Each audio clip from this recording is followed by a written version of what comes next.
You ready? Yeah, you got me running, you got me running, got me running. Shake it, shake it, shake it, baby. Raise your hands up, raise them out.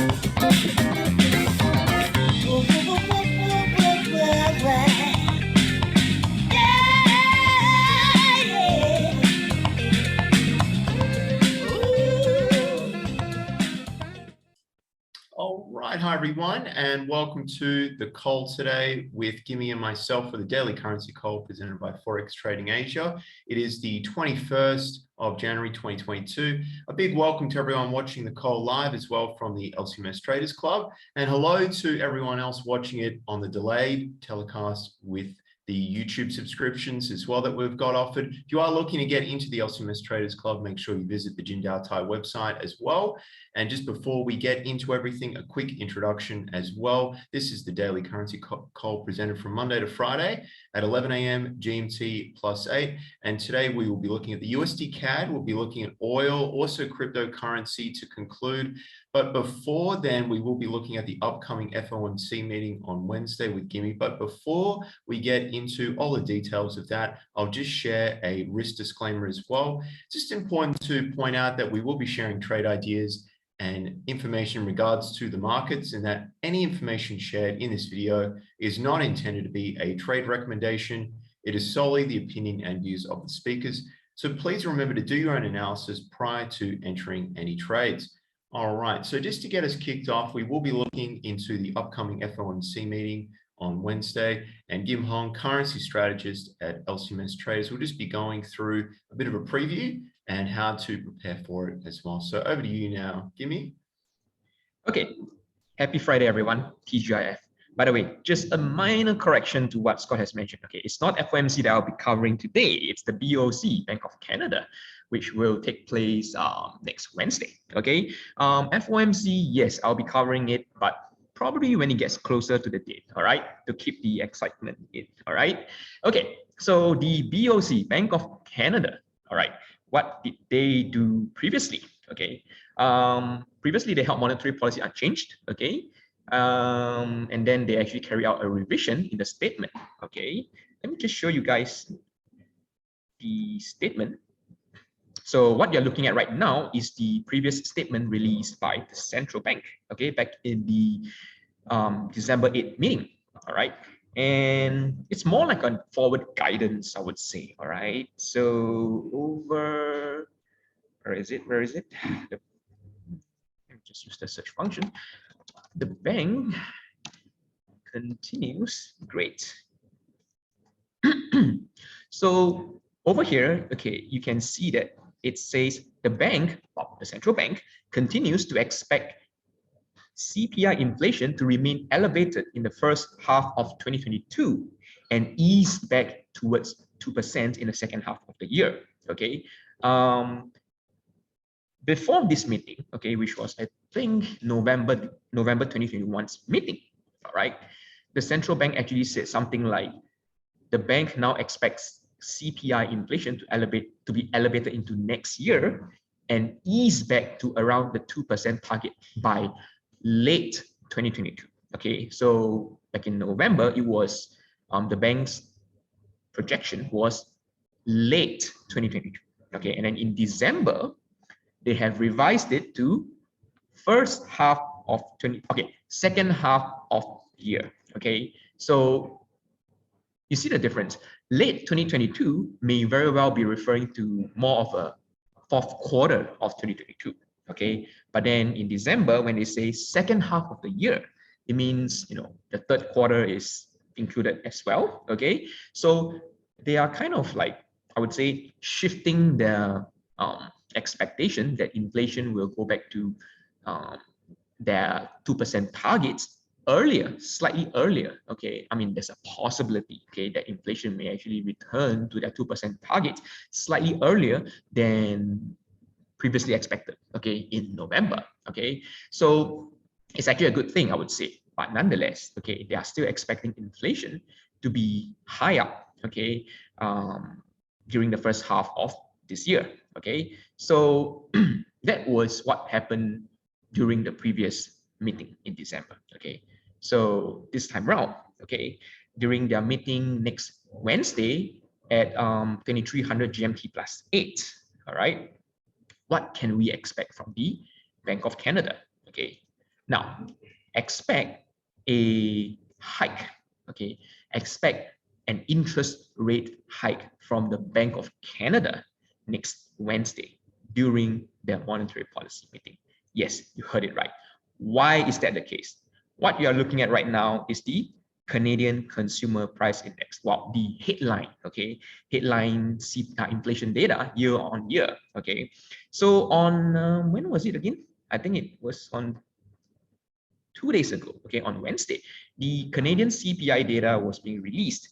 And okay, from here, you can see that on a yearly basis, okay, inflation, headline inflation actually rose to 4.8%, okay.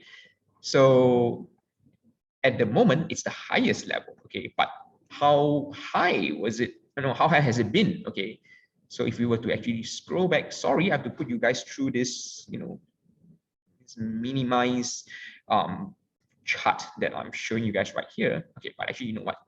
4.8 was the figure being released, okay, on Wednesday. Okay, it means from December, okay, inflation has hit to 4.8% on an annual basis. The last time it actually hit that high, okay, we have 4.4 over here.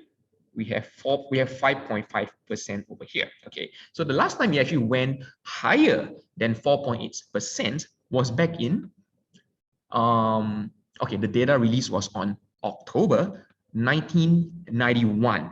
Okay, it's a, where's my calculation? It's a 30-year high level. Okay, so inflation back in September 1991, okay, because it was being reported in October, so it was actually for the month of September 1991. All right, it actually hit 5.5%, okay, which is the highest since, yeah, from then till now, it's actually the highest. Okay, so Wednesday's data of 4.8% put basically, shows that inflation in Canada, okay, has risen to a 30-year high level, okay, which is, well, 3 decades high. Okay, very, very high. And with this ongoing rise in inflation, okay, and it's not a surprise, okay, because with what's going on around the world, oil prices has been rising, supply chain disruptions, and of course, with the Bank of Canada actually forecasting that, expecting that inflation in 2022 will remain high, okay, at least for the first half of the year, okay, and then eventually toning down back to that 2.0% level, okay.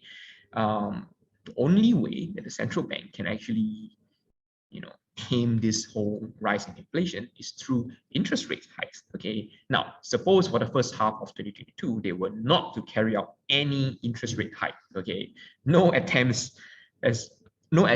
were to be made, okay, to tone down inflation.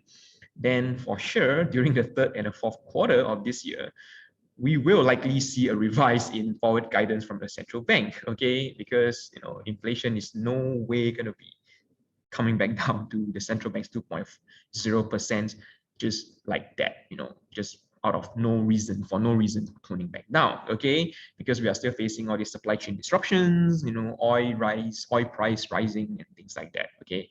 And speaking about oil, okay, I'll be talking about more later on when I cover the trade ideas, okay, on dollar CAD and look into the crude oil, okay? So next Wednesday, all right, expect an interest rate hike from the Bank of Canada. But the thing is, by how much could they actually hike, right? At the moment, okay, I'm actually expecting a 0.25% hike. I think that's fair, all right? A 0.25% hike from the Bank of Canada is definitely a fair figure. And then, well, keep in mind that they have already ended quantitative easing back in November, right? And they have already entered the reinvestment phase, okay? So a 0.25% hike in interest rate is definitely fair for the January's meeting, for the January's meeting, okay? And then from then on, we may actually expect more hikes from them, okay? In a denominator in 0.25%, all right? So if there's any news, any new updates or regarding Bank of Canada and its monetary policy meeting before Wednesday. Okay, I will update you guys again, okay, especially Traders Club members, because we will be having a Wednesday evening session next Wednesday. All right, so it's actually 3 hours, okay, 3 hours, just 3 hours before the Bank of Canada's announcement. So Traders Club members, be sure to tune in on Wednesday night evening session, and then I'll update you guys again, and I'll provide you guys with more details if I manage to pick up any new stuff and things like that. All right. So with that, do we have any questions on the Bank of Canada's monetary policy meeting next Wednesday? If there's no question for now, okay, then I will hand it over to Scott for his day dollar index, US dollar index analysis. Okay, back to you, Scott. All right, thanks for that, Gimme. And we'll just get into the chart now for the US dollar index. And a little bit going on, obviously it did have earlier in the week, it's pushed higher, and we are seeing continued selling in regards to the US equity market as well. Even this morning so far in the Australian market and the Asian session as well, we are seeing equities continue to be sold off, and what is lacking is dip buying participation as well. So also to take note of, and something that's been interesting to me, gold is holding over 1834 and it's showing strength still as well. So that is something to really take note of. Currently, the range on the US dollar, we've got it trading at 95.66 or thereabouts. We've got the ceiling recently seen is pretty much 97, give or take. And in regards to catalysts for today in news events, I'll just go through that. I'll go through yesterday as well. Not really a lot to discuss, but there weren't any real shocks either. So we didn't see a lot of selling, and we didn't see a breakdown in the US dollar either. We had unemployment claims. This was last night, 9:30 GMT plus 8, 286. Something that was interesting, we had the Philly Fed manufacturing index that did beat, but the situation really was the focus of what was happening with the equity markets. And we've got this continuing pressure now on when the first interest rate rise is going to be. So standing by on what the FOMC does and what they say in their next meeting. And obviously, the Federal Reserve have got their work cut out, and it's just going to be a point to really pay attention to with that first increase in rates and how much, and they hopefully give a little bit of warning beforehand on what they're really thinking too. And I imagine they were to avoid some market shocks as well, because we have seen markets really, even with chatter about it of a 0.5 basis points increase in March with the interest rate, it really has been some selling. So for Friday, for today, the US is pretty uneventful, as you can see. We've got a little bit of CAD news coming out, and that's going to be in regards to the USDCAD. We do talk about that today, and that will be next up as well. But just from a perspective of the US dollar, and I just want to quickly go back to the chart as well. I am pretty comfortable with it holding up over 95.50. We might see some dips again, but we see some more selling in the equity market. We really could start seeing, unless gold really starts seeing some inflows. So pay attention to that. And then we could see potentially FX markets sort of hold sideways a little. Again, though, the yen can get some inflows as well for its safe haven currency, and the Swiss as well. So we might not necessarily see the US dollar. There's a lot of inflows into gold, but really the next point of interest would be, the 96.30s after 96 is broken. So just from a whole number perspective, that would be the next test. And there's not a lot of upside there, but we could just see it moving higher from a shorter time frame perspective as well. And I'll just get a look on the hourly now. We've got, price has been bouncing around. So we might need to come back down to around 95.50 and then see if it wants to bounce, especially with the lack of a catalyst. So we might just see this trade sideways, inch a little closer to 95.50. And then if we see US equity markets opening lower, we have been seeing a bit of a reverse relationship where we can see the US dollar moving a little higher. So, but limited upside for now until we get a bit more clarity on the situation from the Fed. But those are my thoughts. Short term, potential long off 95.50. But those are my thoughts there, guys, on the US dollar. Now, we do have the USD CAD, and we've also got oil in focus as well for today, and crypto to finish from myself at the end. So USD CAD and oil, over to you now. Gimme.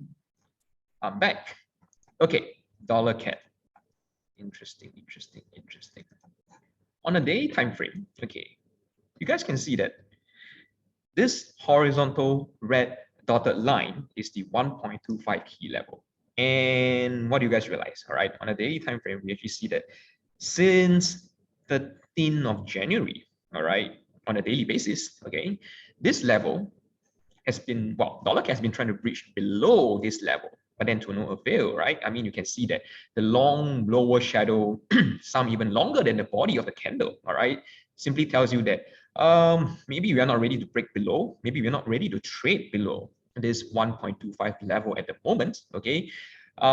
It may be because of the price volatility in oil, okay? It may be also because of the upcoming Bank of Canada monetary policy meeting next Wednesday.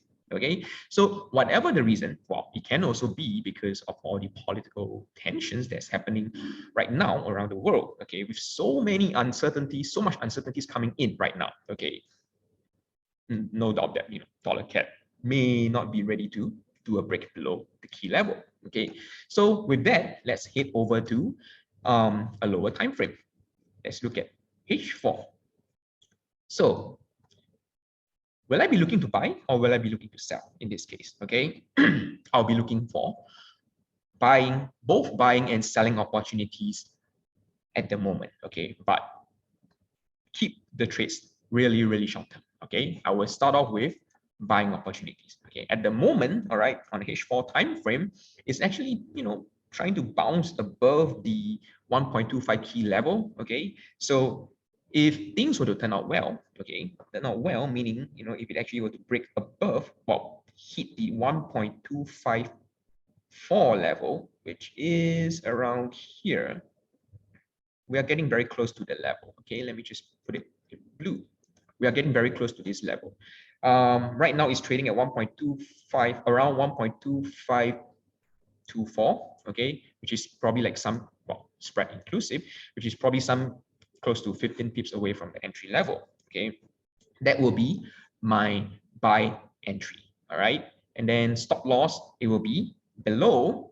Okay, you guys probably would have guessed by now where my stop loss would be, below this 1.25 key level at 1.249, 50 pips. Okay, and then my potential take profit would be at 1.259, which is also just before the 1.26 key level. And of course, okay, I have a resistance zone above it at 1.264. All right, so a short-term buy at 1.254 with a stop loss at 1.249, 50 pips, and a potential take profit at 1.259, 50 pips. Okay, that is for a buy. Okay, I mean, right now we pretty much are witnessing I would say a risk of sentiment from the market. Okay, like what Scott has mentioned earlier, equities market, there's been some selling off in the equities market, due to this whole, well, on top of COVID, okay, we are having new political tensions coming in as well. Okay, specifically the whole Russian-Ukraine issue that the US is also trying to resolve. So hence we are seeing like strong selling off in equities market.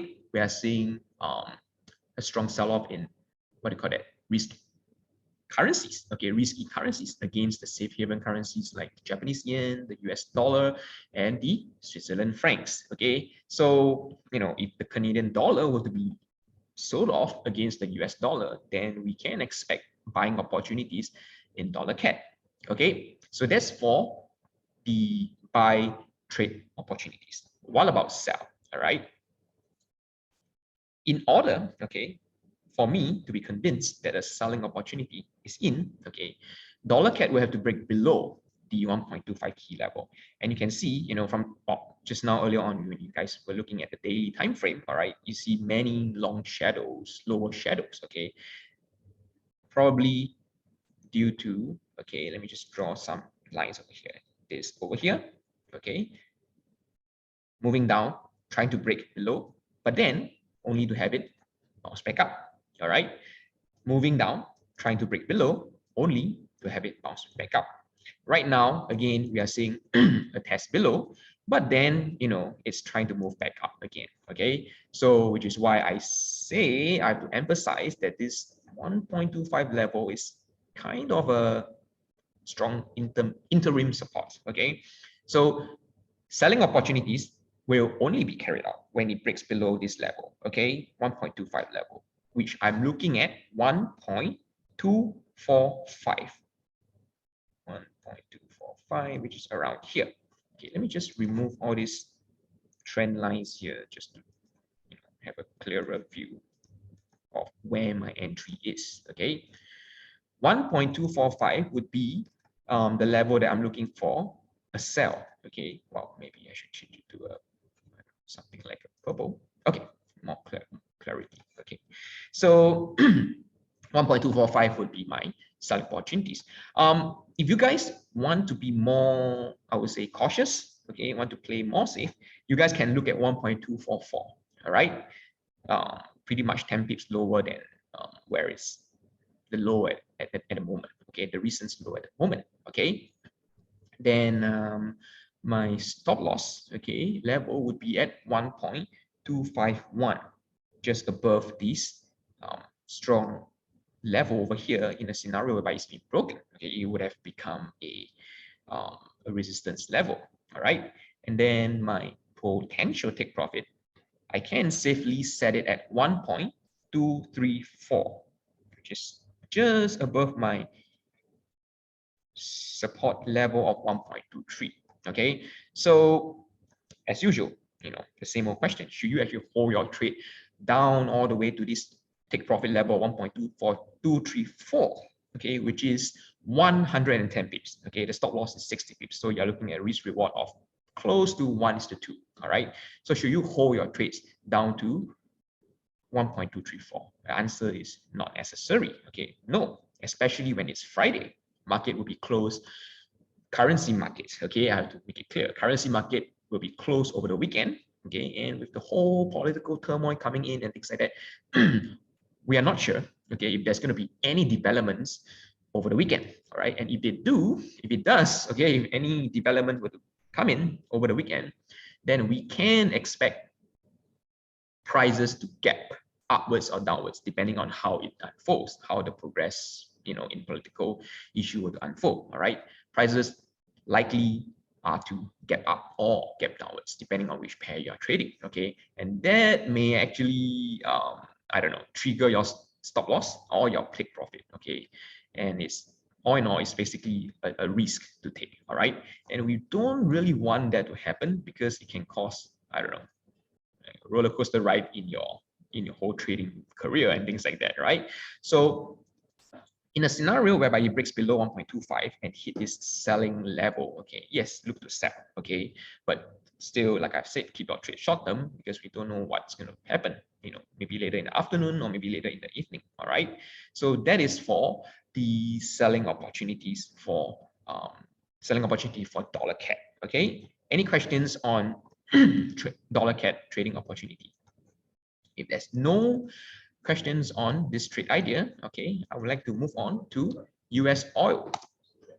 Let's take a look at US oil from the daily time frame. All right, so okay, I have the 85 level marked as the resistance level, and I think the last time I actually talked about oil, probably on Wednesday. Okay, the last time you actually hit that high up, okay, was back in, just get this out, all right, was back in the, where is it, when is it, 2014, okay, some 2014 October, some probably 7, close to 8 years ago. Okay, that was when oil was trading above, well, on the way down, okay, trading above the 85 level. So because of that, okay, we really need to have a very strong conviction, okay, before oil price can actually trade above 85. It actually tried, all right, back in 18th of January, which was not last, okay, I would say on Tuesday, probably on Tuesday or Monday, okay. Price actually tried to break above the resistance level, okay, of 85, okay.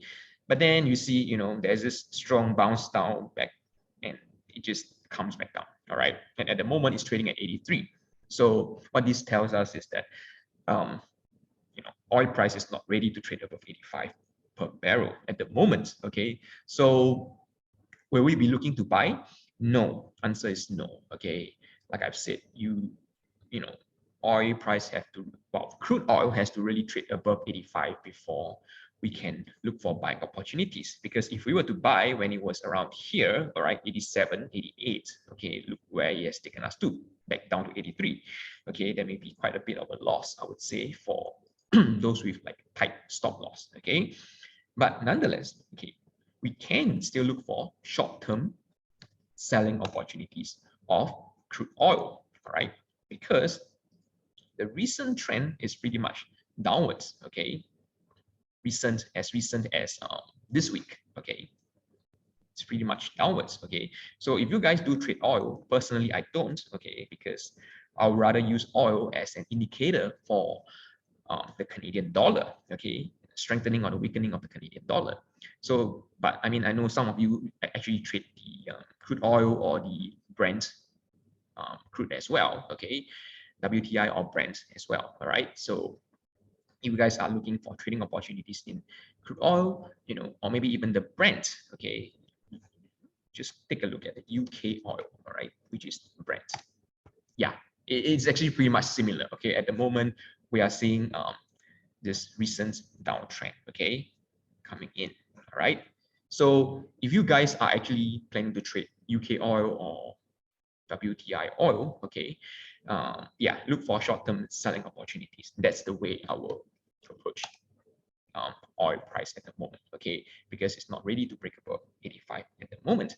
And short-term because, you know, there's this whole issue going on as well, okay, this UAE, you know, getting attacked by I can't remember which country again, okay, I think it's, yeah, but basically they are being attacked by, you know, missiles and drone attacks and things like that, all right. So it actually led to a spike in oil price, all right. But then how long can it last? Okay, that's the thing. Everything is short term right now, okay, at the moment. So US oil or aka crude oil, okay, look for short term selling opportunities. And remember, it's Friday, okay. So, you know, keep your trade short term, all right. So that is for WTI and, well, even Brent, okay. That's for oil in general. Any questions on oil fundamentals, you know, related? Okay, so if there's no questions, I will hand it over back to Scott again, okay, for his analysis on crypto. Back to you, Scott. All right, thanks for that, Gimme. And just getting into it, have been going through the charts a little bit this morning. I'll do Bitcoin first. So this is the daily time frame, and we've got BTC against the US dollar, and we are below 40. We're currently down 5% on the day so far. And if I just reformat a little bit, and you can really see we've got 29,000 and then a lot of space. Now, 18,000 has been discussed, I've seen, as the next level. What is going on here is we are seeing a distinct risk-off sentiment in markets. So I've discussed several times about, you know, waiting just to see if it does hold it. You know, if this closes on the daily like this, I would very much imagine that leading into next week, obviously you're going to see some bounces like we've seen at 40,000, but it's what's been going on is that these dips have been sold into. So we got back up to around 44, we sold, it was sold into that, and we're breaking down now as well. So really 29,000, more of a longer term idea for a position for a long, not really a sell. If you are in a position to sell, You still have to be cautious, obviously, just with the mechanisms you're using in regards to margin and how you're actually positioning yourself with stop losses and things of that nature, but be cautious. I do see more downside here on Bitcoin is what it's really looking like on this chart here. And then just to finish up, we've got Ethereum. Now, Ethereum, 3,000, now it's around 2650 is the next level. And then that can't hang on. It's looking around 1700. That's Ethereum against the US dollar. So very similar chart with Bitcoin here. So caution needs to be shown. And if you have participated in the run up and you've held, you've just got to ask yourself, are you okay to hold through some more pullbacks? So if you've got a position, you're okay to do that with the sizing, just be disconnected from it, because I do see upside, but we need to sort of see this cycle play out where we've seen the higher risk assets being sold off recently. So be prepared for that. More selling is to come, unfortunately, to report if you are someone in a long, but be cautious if you are looking to buy the dip as well, whether it be a contract or whether you actually buy the physical coin as well. So be careful with that. And really, those are my thoughts with crypto and just the risk sentiment as well. Not favorable for buys currently. But that is the call, guys. I hope everyone got a lot out of it as well. Remember, the trade ideas are shared in the LCMS Traders Club as well. So make sure you visit the Jindal Tai website to get subscribed. Thanks, everyone, for watching. And I hope everyone has a great rest of the week and weekend. Bye for now, everyone.